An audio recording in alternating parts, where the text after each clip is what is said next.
বিসমিল্লাহির রহমানির রহিম। চেষ্টা ও সাধনা। দ্বিতীয় যে কথাটি আমি আপনাকে বলতে চাই তা এই যে, ইতিহাসে যে কোনো বরণীয় ব্যক্তির জীবনচরিত পাঠ করুন এবং তার সফলতা ও কামিয়াবির নিগূঢ় রহস্য জানার চেষ্টা করুন। আপনার নিজেরই এই স্বতঃস্ফূর্ত উপলব্ধি হবে যে তার বিশাল ব্যক্তিত্বের নির্মাণ, তার বিশাল ব্যক্তিত্বের বিনির্মাণ ও শোভা সৌন্দর্যের পিছনে সবচেয়ে গুরুত্বপূর্ণ ও মৌলিক উপাদান ছিল অন্য কিছু নয়, তার নিজস্ব চেষ্টা সাধনা এবং লক্ষ্য ও উদ্দেশ্যের প্রতি তার ঐকান্তিকতা ও একাগ্রতা।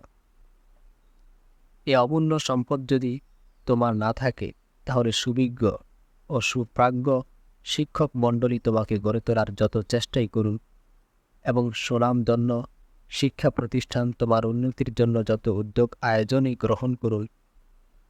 গ্রহণ করুক, ব্যর্থতা ও দুর্ভাগ্যের পাকে আটকা পড়া তোমার জীবনের চাকা সচল করে তোলা কারো পক্ষেই সম্ভব হবে না।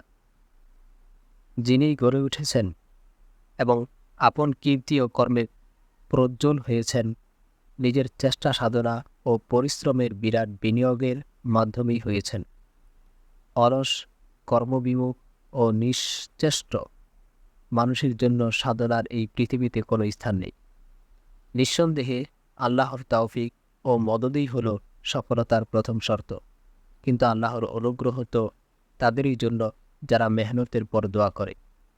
তদ্রূপ সামনে চলার পাথেয় রূপে আসাতেজা কেরামের পথ নির্দেশও অপরিহার্য, কিন্তু বারুদ ছাড়া বন্দুক যেমন বেকার, তেমনি তোমার চেষ্টা সাধনা ছাড়া সবই নিষ্ফল। আল্লাহর তৌফিক যদি শামিলে হান হয়, তাহলে নিজের চেষ্টা সাধনা দ্বারা মানুষ যা ইচ্ছা তাই হতে পারে, যা ইচ্ছা তাই করতে পারে। আল্লাহ প্রেম।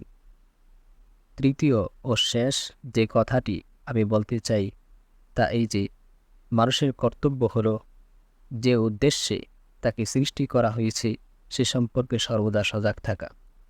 তোমার জীবন ঘটনে এবং জীবনের লক্ষ্য ও উদ্দেশ্য সাধনে প্রকৃতপক্ষে যা কাজে আসবে তা হল আখিরাতের চিন্তা এবং আল্লাহর রিজা ও সন্তুষ্টি লাভের জজবা ও ব্যাকুলতা।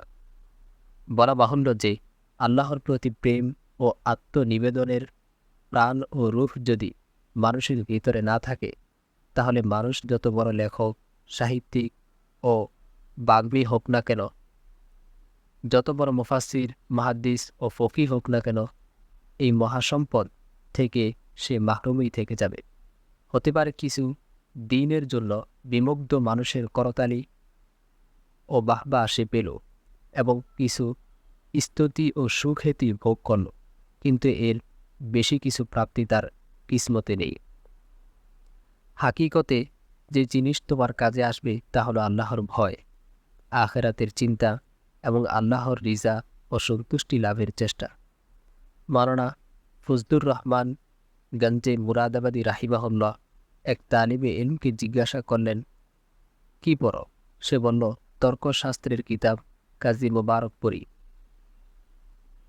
হজরত মুরাদাবাদী বলেন, আস্তাগফিরুল্লাহ, এসব পড়ে কী লাভ? ধরো, মান্তিক পড়ে তুমি কাজী মোবারকের মতোই মান্তিকই হয়ে গেলে, কিন্তু তারপর কি হবে?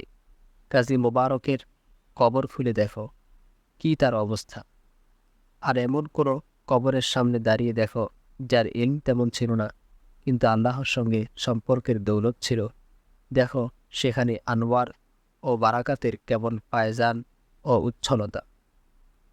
মেনে নিলাম যে তুমি বড় মাপের লেখক সাহিত্যিক হয়ে গেলে, যদিও আমি সাহিত্য চর্চা ও সাহিত্য কুশলতার জোরদার সমর্থক এবং দাওয়াতের ময়দানের সাহিত্য থেকে আমি নিজেও বিরাট সেবা গ্রহণ করেছি, কিন্তু তোমার সাহিত্য প্রতিভা তখনই সার্থক হবে যখন উদ্দেশ্য হবে আল্লাহর রিজা ও সন্তুষ্টি, অন্যথায় তা হবে নফসের বাহন এবং বরবাদির কারণ। সুতরাং হে প্রিয় বন্ধুগণ, আল্লাহর রিজা ও সন্তুষ্টিকেই সবার আগে রাখো এবং এটাকেই মাকসাদে হায়াত রূপে গ্রহণ করো।